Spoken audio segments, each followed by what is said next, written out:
நாகேஷ் சாரும் நடிச்சிருந்தார். ஸோ அந்த டைமில் வந்து நாகேஷ் சாருக்கு க்ளோஸ் இன்ட்ராக்ஷன் இருந்துச்சு. அவரை கையை பிடிச்சி ஸ்டூடியோவில் உட்கார வச்சு அவருக்கு சிகரெட் பேக்கெட்டும் வாங்கி கொடுத்துருக்கேன்ற ஒரு சந்தோஷம் இருக்குது. அப்புறம் ஸ்கூல் படிக்கிற பசங்க எப்படி பிடிச்சவராக போகிறானுங்க, ஒரு அடாலசன்ட் ஏஜ்லேருந்து வாட் ஆல் தேல் ட்ரைன்னு இருக்குல்ல. சொல்ல போனோன்னா அந்த ஒரு பாய்ஸ் படம் வந்துச்சுல, அது பிரம்மாண்ட பட்ஜெட்டு. இது அன்றைக்கே இன்னும் ஒரு 2000 இன்னும் ஒரு 15 லட்ச ரூபா 20 லட்ச ரூபாயில் எடுத்து முடிச்சிருப்பாங்கன்னு நினைக்கிறேன். அந்த என்னிலேருந்து ஸ்டார்டிங் காலத்துலேருந்து Deepak is always like that, is very transparent. இன்னைக்கு பார்த்த தீபக் எப்படியோ இன்னைக்கு நான் பார்க்குற தீபக்கும் அப்படி தான். யார் இந்த பிஜு தேவன்னா, இவங்க தான் வந்து ஆக்டர் ஷாமியை 12B படத்தில் இன்ட்ரடியூஸ் பண்ணி வச்சவங்க. கிட்டத்தட்ட ஒரு 18 நாடு இன்றைக்கி நான் ட்ராவல் பண்ணிவிட்டு போரும் வேலை செஞ்சதெல்லான்ட்டுன்னு 2010 நான் திருப்பி இந்தியாவுக்கே வந்துடுறேன்ட்டு இந்தியாவுக்கு வந்து செட்டில் ஆகிட்டு தான் சீரியல் தேடுவோம். படத்தில் வந்து I was not prepared that time to act.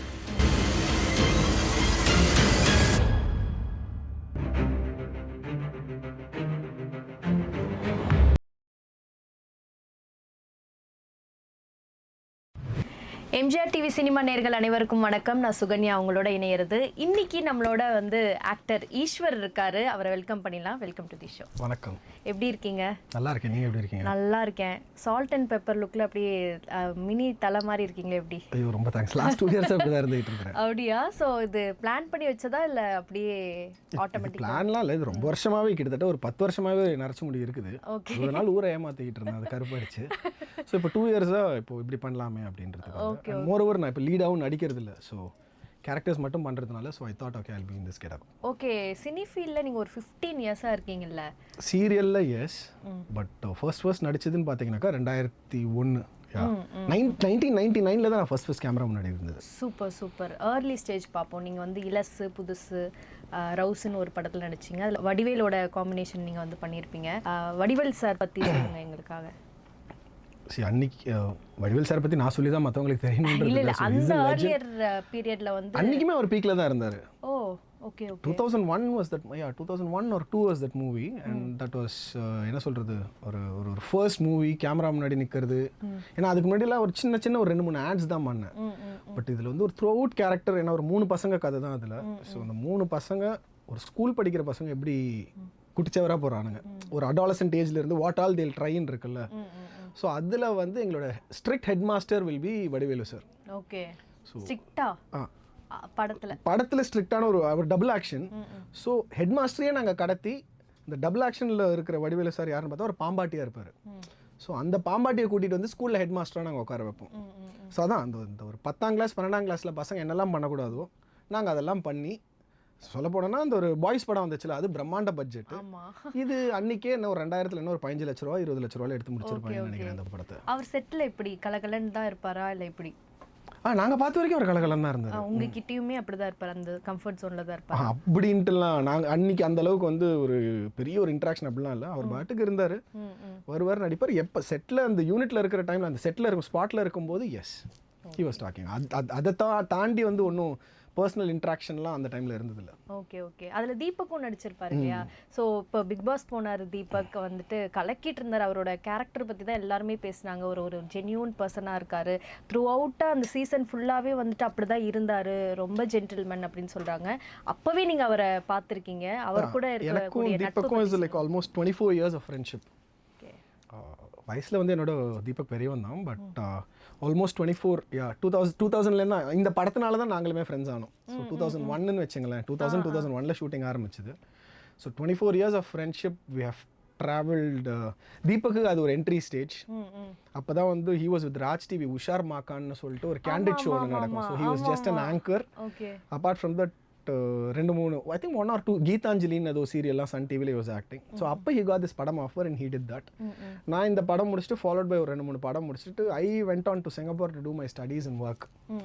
So அப்படி போச்சு. அப்போ அந்த ஒரு டைமில் ஒரு 6-7 இயர்ஸ் எங்களுக்கு கேப் இருந்துச்சு. ஒன்றும் பெருசாக வந்து we had interaction those days in Orkut. அப்போலாம் வெறும் ஃபோன் மட்டும் தானே, அன்றைக்கி ஃபேஸ்புக் கூட வரல. I think it was hi-fi and Orkut நினைக்கிறேன். அதில் தான் அந்த ஸ்கிராப் பண்ணப்படுறது இந்த மாதிரி தான் இருந்துகிட்டு இருந்துச்சு. Then we again got connected during Jodi season 2 நினைக்கிறேன். I think 2ல தான் he started anchoring. Okay. ஏன்னா season 1ல he danced with Tarika. Season 2லேருந்து again we have traveled and it's been like good travel. I mean family வைஸ்லேயும் சரி we know each other, professionally also we have travel. Okay, தீபக்னாலே straightforward தான் அப்படிதான் தோணும். அப்பவே அப்படிதானா?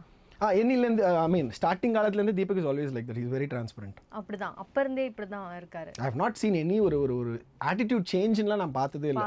கிடையாது. அன்னைக்கு பார்த்த தீபக் எப்படியோ இன்னைக்கு நான் பார்க்குற தீபக்கும் அப்படிதான். சூப்பர். ஈஸ்வரோட ஃபர்ஸ்ட் ஃப்ரேம் பத்தி சொல்லுங்க. ஈஸ்வரோட very first frame was in 1999 for MGM Dizzee world. Model coordinator Biju Devan அவங்க தான்.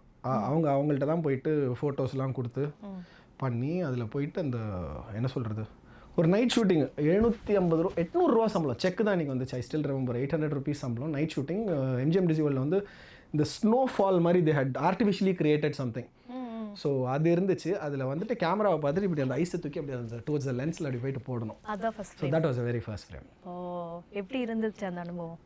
என்ன அன்றைக்கி எனக்கு என்ன வயசு, என்ன அன்றைக்கி எனக்கு 13-14 வயசு அந்த டைம். ஓகே, நீங்கள் ஃபிலிம்குள்ளே வரணும் தான் வந்தீங்களா? அது பேஷனா இல்லை எப்படி ஆக்சிடென்டலாக வந்தீங்களா? அது சும்மா அது பண்ணலாமே அப்படின்ட்டு, கொஞ்சம் சுட்டியாக இருக்கானே பையன், கொஞ்சம் வெள்ளைன்னு இருக்கானே, யாராவது சான்ஸ் எங்கள் அம்மா 2-3 பேர்கிட்ட சொல்லி வைப்பாங்களா, அப்படி சொன்னாங்க. அப்போ வந்து இந்த மாடல் கோஆர்டினேட், இப்போ இவங்க யார் இந்த பிஜு தேவன்னா, இவங்க தான் வந்து ஆக்டர் ஷாமியை 12B படத்தில் இன்ட்ரடியூஸ் பண்ணி வச்சவங்க. ஓ, ஸோ அதுக்கப்புறமா அதான் மாடல் கோஆர்டினேட் லைக் தாரா உமேஷ் மேம் இவங்கள்ட்ட எல்லாம் ஃபோட்டோஸ்லாம் கொடுத்தோம். But it not work out for me those days. ஏன்னா அப்படி ஒன்றும் நான் அந்த டைமில் வந்து இன்னி வரைக்கும் எனக்கு ஒரு ப்ராப்பர் போர்ட்ஃபோலியோன்னு இருந்ததே கிடையாது. ஸோ இருக்கிற ஒரு 4 ஃபோட்டோ வச்சுட்டு பண்ணதில் தான் அந்த ஒரு 2-3 ஆட்ஸ் வந்துச்சு. கட் பண்ணால் இந்த படம் வந்துச்சு. ஸோ அந்த டைமில் வந்து இலசு புதுசு ரவுசு படம் பண்ணேன். தென் ஐ டிட் பாப்கார்னில் ஒரு சின்ன ஒரு கேரக்டர், ஒரு சாங் சீக்வன்ஸில் பண்ணேன். அதுக்கப்புறமா காதல் எஃப்எம்ன்ற படம், மணி பாய்ஸ் படத்தில் வந்த மணி. ஸோ அவன் தான் ஹீரோ. அதில் வந்து ஒரு ஃப்ரெண்டு கேரக்டர் தான். ஸோ அதுலேயும் வந்து ஒரு ஃபர்ஸ்ட் ஷெட்யூல் வரைக்கும் ஃபுல்லாக இருந்தேன். அன்றைக்கே வந்து அந்த ப்ரொடியூசரை நான் குறை சொல்ல மாட்டேன், அந்த டேரக்டர் எனக்கு பேமெண்ட் கொடுக்காதனால நான் நடிக்க மாட்டேன்னு வெளில வந்துட்டேன். ஸோ அதனால் அந்த படத்தில் ஒரு 4-5 சீனில் மட்டும்தான் இருப்பேன். So that is how it was. அதுக்கப்புறமா சிங்கப்பூருக்கு போயிட்டேன் படிக்கிறதுக்கு. ஆக்சுவலி பைலட் ஆகிருக்க வேண்டியது. ஸோ பைலட் ஆகிட்டு பைலட்டுக்கு என்ட்ரன்ஸ் எக்ஸாம்லாம் எழுதி I got the offer also அன்றைக்கே ஃப்ளாரிடாவில். அந்த டைமில் தான் கரெக்டாக பார்த்தா ஃபிலிப்பீன்ஸில் வந்து there was one flight crash. So எங்கள் அம்மா வந்து வீட்டில் ஒரே பிள்ளையா இருக்கேன், விடமாட்டேன்னு சொல்லிட்டாங்க. ஸோ போயிட்டு சிங்கப்பூரில் போயிட்டு bachelors and masters computer graphics முடித்தேன். முடிச்சுட்டு இங்கே வந்துட்டு பிசி ஸ்ரீராம் சாரோட ஸ்டூடியோவில் அவிடில் லெவல் 1 சர்டிஃபைடு எடிட்டராக இது பண்ணேன். அந்த டைமில் தான் வந்து 4 ஃப்ரேம்ஸில் வந்து ஒரு அப்ரெண்டிஸ் சவுண்ட் இன்ஜினியராக இருந்தேன், பிரியதர்ஷன் சாரோட 4 ஃப்ரேம்ஸில். ஸோ அப்போ வந்து தீபாவளி, எம்டன் மகன், முனி, பாகம்பாக், சீனிகம்லாம் ரீ ரெக்கார்டிங்கில் ஒர்க் பண்ணியிருக்கேன். எம்டன் மகன், பொரி, முனி இதிலெல்லாம் ஃபுல் அண்ட் ஃபுல் டப்பிங்கில் இருந்தேன். சூப்பருங்க. ஸோ காலையில் போயிட்டு டப்பிங் ஸ்டுடியோலாம் திறந்து வச்சு, ஜெயம் ரவி சார்லாம் நீங்கள் பார்த்தீங்கன்னா தீபாவளி படம் அவர் காலையில் மட்டும்தான் வாய்ஸ் நல்லாயிருக்கும். அந்த டைமில் அவர் எழுந்தோன்னு ஒரு 3 ஹவர்ஸ் மட்டும்தான் அந்த வாய்ஸ் நல்லாயிருக்கும். ஸோ போயிட்டு வந்ததுக்கப்புறமா அவர் காலையில் வந்துடுவார் ஒரு 5 மணிக்கு. அந்த படத்தில் வந்து Ezhil sir director, but Suseenthiran sir வந்து கோ டேரக்டர். ஸோ டப்பிங் ஃபுல்லாக அவர் தான் பார்த்துக்கிட்டு இருந்தார். ஸோ சுசீந்திரன் சார் வந்துடுவார், அவர் வந்துட்டு உட்காந்துட்டு இருப்பார். ஸோ இவங்களுக்கு காஃபி டீ எல்லாம் வாங்கி கொடுத்துட்டு என்னால் முடிஞ்ச வரைக்கும் நான் வந்து அந்த டேக் பஞ்ச் எடுத்துக்கிட்டு இருப்பேன். அதுக்குள்ளே உதயண்ணா வந்துடுவார், வந்துட்டு அதை எடுத்துகிட்டு. ஸோ அப்படி படம் போச்சு. முனி போச்சு, அதான் எம்டன் மகன் தெலுங்குல பண்ணதாங்க. அப்புறம் முனி ஒர்க் பண்ணேன், பொரி ஜீவா அது ஒர்க் பண்ணேன். மகன் சொல்லுங்க, ஏன்னா அது வந்து பார்க்கும்போதே இல்லை அதுதான் நான் போகும்போது அங்கே வந்து எம்டன் மகன் வந்து தமிழ் முடிஞ்சிருந்துச்சு, தெலுங்குல டப்பிங் போயிட்டு இருந்துச்சு. So that is when I got in to that. Okay. But நான் ரியலாக என்ஜாய் பண்ணது என்னன்னா, இட் வாஸ் முனி, லாரன்ஸ் அவரோட டப்பிங். ஒரு ஃப்ரேமும் அப்போ அவங்க வந்து கோவைசர்லா மேம்கிட்ட பேசுறதெல்லாம், அந்த பயத்தை காமிக்கிறது. ஆமா, அதுல அந்த நாய்ஸி எல்லாம் கத்தணும், எக்ஸலென்ட் ஹீட். அதெல்லாம் எப்படி பண்ணாரு அவரு? எக்ஸல். அதான் சொன்னேன், எனக்கு அதெல்லாம் அன்னைக்கு புதுசு இல்லை. I was completely on graphic designing and video. சவுண்ட்ஸ்ன்றது எனக்கு கொஞ்சம் புதுசாக இருந்துச்சு. அவ்வளோ நல்லா இருந்துச்சு. Again I will also not forget, I think it was Puri movie only. Nagesh சாரும் நடிச்சிருந்தாரு. ஓகே. ஸோ அந்த டைமில் வந்து நாகேஷ் சாருக்கு க்ளோஸ் இன்ட்ராக்ஷன் இருந்துச்சு. அவரை கையை பிடிச்சி ஸ்டூடியோவில் உட்கார வச்சு அவருக்கு சிகரெட் பேக்கெட்டும் வாங்கி கொடுத்துருக்கேன்ற ஒரு சந்தோஷம் இருக்குது. அப்புறம் வினு சக்கரவர்த்தி சார் இவங்களோட கூட சேர்ந்து சாப்பிட்டது. ஸோ அந்த ஒரு சீசன் வாஸ் லைக் தட். ஒரு 2 years வந்து இந்த மூவிஸ் இப்படின்னு இருந்துச்சு. Then I was getting too much technical. என்னடா அது, ஒரு பக்கம் வீடியோ எடிட்டிங் படிச்சிட்டேன், சவுண்ட்ஸ் ஏதோ ஒரு அளவுக்கு தெரியுது, at the same time graphic டிசைனராக இருக்கும், அடுத்தது என்ன பண்ண போகிறோன்னு தெரியல. ஆனால் எங்கேயோ ஒரு இடத்துல பின்னாடி நடிக்கணும்னு ஆசை, பைலட்டும் ஆக முடியல. சரி ஏதாவது சேனலில் போயிட்டு உட்காருவோன்ட்டு I went again to one Australian university சிங்கப்பூரில் போயிட்டு I did my MBA international business on media marketing. So அதை முடிச்சுட்டு ஒரு மீடியா கம்பெனியில் சிங்கப்பூரில் ஒர்க் பண்ணிவிட்டு I was heading Middle East and North Africa. எனக்கு கீழே ஒரு 25 பேர் இருந்தாங்க. கிட்டத்தட்ட ஒரு 18 நாடு இன்றைக்கி நான் ட்ராவல் பண்ணிவிட்டு போகிறோம் வேலை செஞ்சதெல்லான்ட்டுன்னு. 2010 நான் திருப்பி இந்தியாவுக்கே வந்துடுறேன்ட்டு இந்தியாவுக்கு வந்து செட்டில் ஆகிட்டு தான் சீரியல் தேடுவோம். படத்தில் வந்து I was not prepared that time to act. எனக்கு வந்து மந்த்லி கமிட்மெண்ட் இருக்கணும், எனக்கு வந்து டெய்லி சீரியல் போகணும் வரணுன்றதுக்காக என்ன பண்ணுவேன்னா வந்துட்டு ஆனால் ரொம்ப கஷ்டம்லாம் படலை, அதையும் நான் ஃப்ராங்காக சொல்லிடுறேன். கார் வச்சுக்கிட்டு இருந்தேன், எல்லாம் பண்ணேன் பிந்தாஸாக. என்ன பண்ணுவேன், இதே ஸ்ரீதேவி குப்பம் ரோட்டில் போயிட்டு எல்லாருக்கிட்டையும் ஃபோட்டோவை கொடுத்துட்டு பின்னாடி வந்து பேர் எழுதி கொடுத்துட்டு அந்த இங்கெல்லாம் ஸ்மஜ் ஆகும் ஊதி இது ஆடுற வரைக்கும் வச்சுட்டு ஒருத்தவங்கள்ட்ட போயிட்டு ஃபோட்டோஸ் கொடுத்துட்டு இருந்தேன். It did not work out at all. Even though I had friends என்ன ரெக்கமெண்டும் பண்ணாங்க, but nothing worked out. Then all of a sudden வந்து ஒரு நாளைக்கு வந்து ஜீவரவி சார் இருக்கார்ல ஆர்டிஸ்ட், ஸோ அவர் வந்து நான் விஜய் டிவிக்கு போனேன், எனக்கு ஒரு மீட்டிங் இருக்குது வரியா அப்படின்னாரு. சரி சார் வந்து உங்களை கூப்பிட்டு போகிறேன் sir. I was taking with always, ஏன்னா அப்போ அந்த டைமில் he was also into casting and all. சரின்ட்டு நான் அவரோட போனேன். சரி அப்போ பழைய ஆஃபீஸ் காதர் நவாஸ்கான் ரோட்டில் தான் இருந்துச்சு. ஸோ நான் போயிட்டு உட்காந்துட்டு இருந்தேன். அவர் I think it was 3rd or 4th ஃப்ளோர்னு நினைக்கிறேன். அவர் மீட்டிங் உள்ள போனார், நான் படுக்கு வெளியில் இப்படி லாபியில் உட்காந்துக்கிட்டு இருந்தேன். உட்காந்து முடிச்சதுக்கப்புறமா சரி வா கிளம்பலாம் அப்படின்னும் போது தட் இஸ் வென் எனக்கு ஃபர்ஸ்ட் டைம் ரமணன் சார் வெளில வராரு. ரமணன் சார் வெளில வந்தோடனே இந்த பையன் வந்திருக்கான், அவன் வெளிநாட்டிலலாம் படிச்சிருக்கிறான், ஏதோ நடிக்கணும்னு ஆசைப்பட்றான், ஏதாவது இருந்தால் சொல்லுங்கள் சார். என்னை பார்த்த உடனே ஆஃபீஸ்னு ஒரு சீரியல் இருக்குது, அதில் வில்லனுக்காக தேடிக்கிட்டு இருக்கோம், இப்போ இம்மீடியட்டாக நல்லா சாப்பிட அண்ணா நகர் மேலே போய் செட்டில் டைரக்டர் பிரம்மா இருப்பார், போய் பார்க்குறியான்னாரு.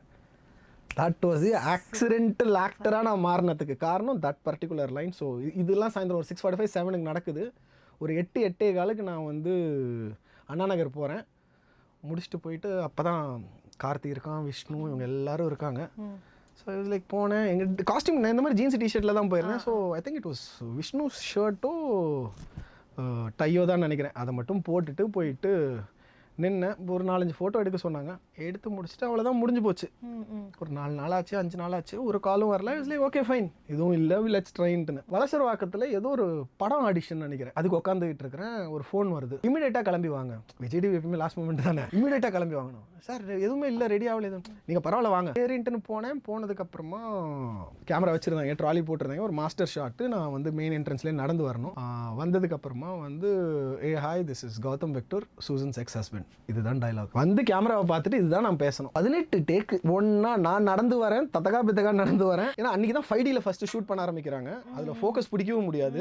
அது பண்ணி கிட்டத்தட்ட ஒரு 18 டேக்கோ 19வது டேக்கில் ஓகே ஆச்சு. கட் பண்ணி முடிஞ்சா மறுநாளைக்கு சாயந்தரத்துலேருந்து, எனக்கு அது ப்ரோமோன்னு கூட தெரியாது, மறுநாளைக்கு சாயந்தரத்துல அந்த விஜய் டிவி ப்ரோமோவில் வருது. என்னை பார்த்துட்டு ஒரு 2 பேர் பார்த்துட்டு ஃபோன் பண்ணி சொன்னதுக்கு அப்புறமா தான் வா ஓகே இந்த சீரியலில் நம்ம கமிட் ஆயிருக்கோம் அப்படின்ட்டு. ஒரு ஐ திங்க் இட் வாஸ் 1800 rupees சம்பளம். 2010 1800 ரூபா அந்த சீரியலில் ஐ ஃபர்ஸ்ட் காட் கமிட்டட். அது பண்ணதுக்கு அப்புறமா no looking back at all இருந்துச்சு. ஏன்னா ஒரு 25 பேர் வேலை வாங்கிட்டு இருந்தீங்க, அதுக்கப்புறம் ஒரு போட்டோ எடுத்துட்டு வந்து அந்த நிக்கும் போது எப்படி இருந்துச்சு? அந்த see this was my passion, I wanted to do only this.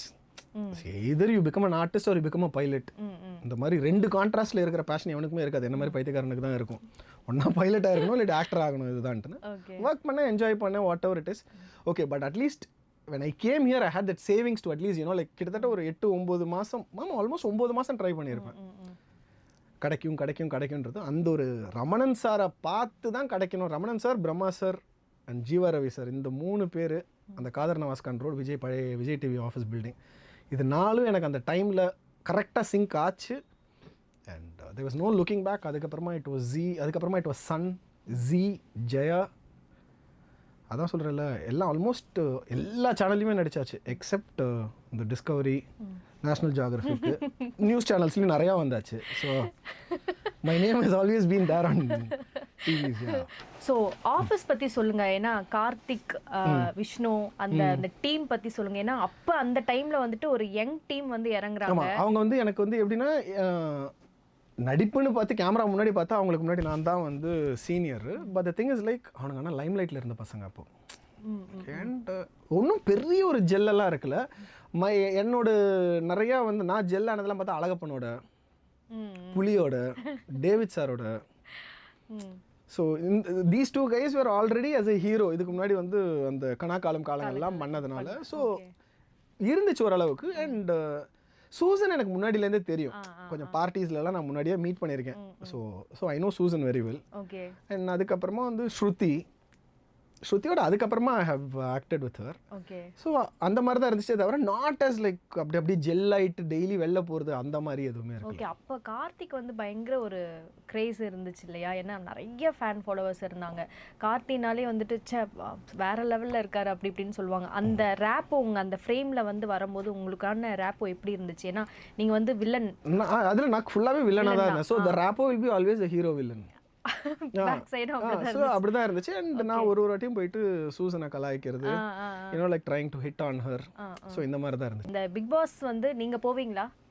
Big pass actually எனக்கு வந்து before my controversy I got the offer. 2019 எனக்கு ஒரு ஆஃபர் வந்துச்சு ஸ்டார்டிங்கில். பட் எனக்கு அப்போ நான் 2 சேனலில் ஹீரோவாக நடிச்சுக்கிட்டு இருந்தேன். சிலது கேட்டேன், it did not work out. So அதனால் அது அப்படியே போயிடுச்சு. அதுக்கப்புறமா 20 என் பேர் அடிபட்டுச்சு, எல்லாம் அந்த லிஸ்ட்டில் வந்துச்சு. 21லேயும் என் பேர் அடிபட்டான். 21ல் அகெயின் அது கொஞ்சம் வேறு மாதிரி ஆஃபர் இல்லை 22 ஐம் சாரி 2021 சும்மா பேர் அடிபட்டுச்சு. 22ல் almost I also tried. But அந்த டைமில் தான் எனக்கு வந்து டப்புன்னு எனக்கு வந்து அருவி சன் டிவி கிடச்சிச்சு. ஓகே. ஸோ எனக்கு அதுவான்னு பார்க்கும்போது Sun was like a long term project. இது I don't know whether I'll be 100 days or 90 days or 50 days or 10 days or whatever you don't know. So அதனால் I gave up that and I got into. Okay. இப்போ என்ன மைண்ட் செட்டில் இருக்கீங்க? Bigg Boss போகிற மாதிரியா, இல்லை வந்த ஆப்பர்ச்சுனிட்டி வந்த போகிற மாதிரியா, இல்லை இப்போ திருப்பி எனக்கு ஏதாவது ஒரு சேனலில் ஒர்க்குன்னு கிடச்சிருச்சுன்னா apart from Vijay, okay, I don't know how I'll be, தெரில. It depends on what character you are doing in particular ப்ராஜெக்ட்னு ஒன்று இருக்குல்ல. இப்போ இவ்வளோ நாள் நான் எல்லா சீரியலுமே பண்ண ப்ராஜெக்ட்ஸ் பார்த்தீங்கன்னாக்கா வீட்டில் I mean like either I have played as a lead, இல்லைன்னா வீட்டில் ஒரு மூத்த பையன், இல்லைன்னா வில்லன். ஸோ மாதத்தில் 12 நாள் 13 நாள் ஒர்க்குன்றது இருக்குது கன்ஃபார்ம்டாக ஒரு ப்ராஜெக்டில். ஸோ இருக்கிறத விட்டு பறக்கிறத நம்ம ஆசைப்பட்டோம்னா that will be a wrong thing according to me. Okay. எப்போ கல்யாணம்? இப்போ தானே ஒன்று முடிஞ்சு நான் சந்தோஷமாக நிம்மதியாக இருக்கிறேன். இதுக்கப்புறமா என்ன கல்யாணம்ன்றது? எங்க நிறைய ப்ரப்போசல் வந்திருக்கான். அதுவும் ஆர்டிஸ்ட் கிட்ட இருந்தே உங்ககிட்ட பயங்கர ப்ரப்போசல். இது அடுத்த கண்டென்ட் தேடிக்கிறீங்களா நம்ம சேனலுக்கு? எங்க கேள்விப்பட்டது சொன்னோம். எனக்கு மேனேஜர் பிரீத்தின்னு ஒருத்தி இருக்காங்க, அவங்கள்ட்ட வேணா கேட்டு தெரிஞ்சுக்கங்க. அவங்க தாங்க சொன்னாங்க. அவங்க தான் இந்த மாதிரிலாம் ஏதாவது ஒன்று பயங்கரமா ப்ரப்போஸ் வந்து பண்ணிக்கிட்டு இருக்காங்க. இதெல்லாம் கதை கட்டுற கதை. இதுதானே தமிழ்லாம் யூஸ் பண்ணுவீங்க. ஒரு சிலோட் ஷாட்டில் ஏதாவது ஒரு ஹீரோயினோட ஒரு இது போட்டுட்டு கொஸ்டின் மார்க்கு போட்டுட்டு என் மூஞ்சி ஏதாவது ஒன்று சிரிக்கிற மாதிரி ஒன்று வச்சுட்டு போட்டுட்டு நடிகர் ஈஸ்வருக்கு காதல் அப்படின்ட்டுன்னு. எங்க காதல் வரக்கூடாது? வரலாங்க, பட் ஆனால் இப்போ எனக்கு எதுவும் இல்லைங்க, அதாங்க சொல்கிறேன். சரி, கல்யாணம் பண்ணலாம்ல. எதுக்கு கல்யாணம்? அதான் நான் ஒரு வாட்டி பண்ணி அனுபவிச்சு கஷ்டப்பட்டது எல்லாமே போருமே. இன்னைக்கு சந்தோஷமா இருக்கேங்க. சந்தோஷமா இருக்கு. அப்போ கல்யாணம்னாலே கஷ்டம் தானா? இல்லை, நான் என்னோட எக்ஸ்பீரியன்ஸ் மட்டும் தான் நான் பேச முடியும். ஓகே. அப்படி நல்லா இருக்கிறவங்களும் இருக்காங்க. என்னோட experience, the bitter experience is what I am talking about. Okay. அப்போ நோ காதல் நோ கல்யாணம் அப்படியா? நோ கல்யாணம் நோ காதல். I love my friends. Okay. அப்படி எடுத்துக்கலாம். ஓகே. ரொம்ப நாளாக வந்து இந்த ஸ்பிரிச்சுவலில் ரொம்ப ஈடுபாடாக இருக்கிறீங்களே, ரொம்ப வருஷங்களாக நான் பார்க்குறேன். அந்த ஸ்பிரிச்சுவல் மட்டும் எப்போவுமே இருக்குமே. நீங்கள் ரொம்ப அடிக்கடி போகக்கூடிய கோவில் எது? சாய்பாபா கோவில். பட் அது சின்ன வயசுலேருந்தே அப்படி தான் இருந்துச்சு. அது வந்து இன்னைக்கு நேற்று இந்த கஷ்டம் பார்த்ததுனால வந்து அவன் 10 கோவில் போகிறான் அப்படி இருக்குல்ல. நான் நல்லா இருந்த காலத்துலேயும் போயிட்டு தான் இருந்தேன், கஷ்ட காலத்துலேயும் போயிட்டு தான் இருந்தேன். Because I always believe God. எனக்கு அந்த அந்த அந்த ஒரு பயம், என்றைக்குமே கடவுளுன்ற ஒரு பயம் இருக்குது. So that life is completely different. This life is completely different. என்னடா கடவுள் மட்டும் இது பண்ணுறேன், என்ன சாயந்தரம் மாதம் பார்ட்டிக்கு போறியா, என்ஜாய் பண்ணுறேன், அது வேறு இது வேறு. உங்களுக்கு நடந்த பியூட்டிஃபுல்லான மிராக்கல் எது? ஆஸ் எதில் இப்போ நான் ரமணன் சார் விஜய் டிவி சொன்னது இஸ் மிராக்கிள். மறக்க முடியாத மிராக்கல்னா அதுவே இன்னைக்கு நான் இப்போ என்னை உட்கார வச்சு இன்டர்வியூ எடுக்கிறீங்கன்னா அது அன்னைக்கு அந்த ஒரு மிராக்கல் நடந்ததுனால தானே என்னை கூப்பிட்டு இன்னைக்கு இன்டர்வியூ எடுக்கிறீங்க. நைஸ். ஓகே. பர்சனல் லைஃப்குள்ளே வரலாம். அப்பா என்ன பண்ணுறாங்க, நீங்கள் இப்போ என்ன பண்ணிட்டு இருக்கீங்க இப்போ கரண்ட்டாக? என் பர்சனல் லைஃப் இப்போ கரண்ட்டாக நான் என்ன பண்ணுறேன்னா சிங்கிள் கை. இதுதான் என் பர்சனல் விஷயம். ப்ரொஃபஷ்னலாக கேட்டால் இப்போ நான் 4 மாதமாக நடிக்கலை. இது ப்ரொஃபஷ்னல் லைஃப். மை டேட் வந்து அப்பா இஸ் அன் என்ஜினியர். அப்பா வந்து மிடில் ஈஸ்டில் இருந்தார். He was in UAE, Dubai and அபுதாபியில் இருந்தார். முடிச்சுட்டு அப்பாவும் வந்து ஒரு 2012-13 வந்து இங்கே செட்டில் ஆகிட்டார். Then he was taking care of his friends companies and all here. இப்போ கொஞ்சம் அப்பாவுக்கு உடம்பு முடியல. ஸோ அவருக்கும் ஒரு ரிட்டையர்ட் லைஃப் போயிட்டுருக்கு இப்போ. சூப்பர். உங்கள் கடினமான காலங்களை எப்படி ஹேண்டில் பண்ணீங்க? நல்ல ஃப்ரெண்ட்ஸு, நண்பர்கள் கூட இருந்தாங்க. So that's how I handle that. அவ்வளோதானா? அப்புறம் தனியாக நம்மளுக்கே தெரியும்ல, என்ன சொல்கிறது, அடி வாங்கிட்டோம், வலிக்குது. So it took time to heal. இந்த ப்ராசஸ்னு ஒன்று இருக்குல்ல. ஸோ ஒரு 10 பேரை பார்ப்போம், புதுசாக பார்ப்போம், பேசுவோம், ஐடியாஸ் கிடைக்கும்.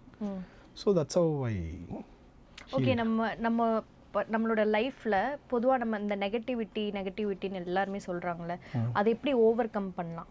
பேசுகிறவங்க 10,000 விஷயம் பேசிக்கிட்டு தான் இருப்பாங்க. காதில் வாங்கிக்காமல் போகிறதுன்றது ஒன்று இருக்குது. Again criticism, it can be a constructive criticism or it can be a negative criticism. constructive criticismனா என்ன? ஈஸ்வர் நீ இப்படி பண்ணியிருந்துருக்கலாமே இஸ் அ constructive criticism. திருட்டு தயவில் நீ பண்ணிருப்படா இதை, நீ நீ நீ கண்டிப்பாக பண்ணியிருப்ப, இது negative criticism. So I will take this constructive criticism. why should I take the negative criticism? பேசுகிறவங்க பேசிட்டு தான் இருக்க போகிறாங்க. see end of the day I've been telling those days also, since இந்த சோஷியல் மீடியா வந்ததுனால, யூடியூப்ன்ற ஒரு விஷயம் கையில் இருக்கிறதுனால, சும்மா இதுக்குன்னே ஒரு கும்பல் இருக்குது. ஸோ கமெண்ட் போடுறதுக்குன்னே ஒரு கும்பல் இருக்குது. So that is there job. அவங்க அங்கே தான் இருப்பாங்க. இப்போ நான் வந்துக்கிட்டே தானே இருக்கேன். அண்ட் யூ வில் நாட் என்ன சொல்கிறது வந்து ஏதோ கூடவே இருந்து பார்த்தா மாதிரி தே வில் டாக். ஸோ அதெல்லாம் எடுத்துகிட்டு போனோம்னா அப்புறம் லைஃப்பில் போகிறோம் வரோம் எல்லாருக்கிட்டையும் நம்ம சொல்லிட்டு இருக்கணும், தேவையே இல்லை. சூப்பர். அடுத்ததாக வந்துட்டு இந்த இன்ஃப்ளூயன்சர்ஸ்னு இப்போ நீங்களே சொல்லிட்டீங்க, சோஷியல் மீடியாவில் நிறைய பேர் வளம் வந்துட்டுருக்காங்க. நம்மளாம் அந்த காலத்தில் ஐயோ ஒரு ஒரு ஒரு பர்டிகுலர் ஒரு ப்ராஜெக்ட் எடுக்கணும்னா அதுக்கு ரொம்ப நாள் எடுத்து தான் அந்த ப்ராஜெக்ட்குள்ளேயே ஆடிஷன்ஸ்லாம் போயிட்டு நிறையா கஷ்டப்பட்டிருக்கோம். பட் ரொம்ப சீக்கிரமாக அந்த இன்ஃப்ளூயன்சர்ஸ்லாம் வந்துட்டு சீக்கிரம் ஒரு வீடியோவில் வைரலானவங்களாம் இருக்காங்க. அதை பற்றி உங்களுடைய கருத்து? அது ஆக்சுவலி ஒரு விதத்தில் I will say they are blessed. ஓகேவா? மேபி அன்றைக்கி வந்து நான் ட்ரை பண்ணும்போதெல்லாம் வந்து சோஷியல் மீடியாலாம் ஒன்றும் பெருசாகவே இருக்கலை.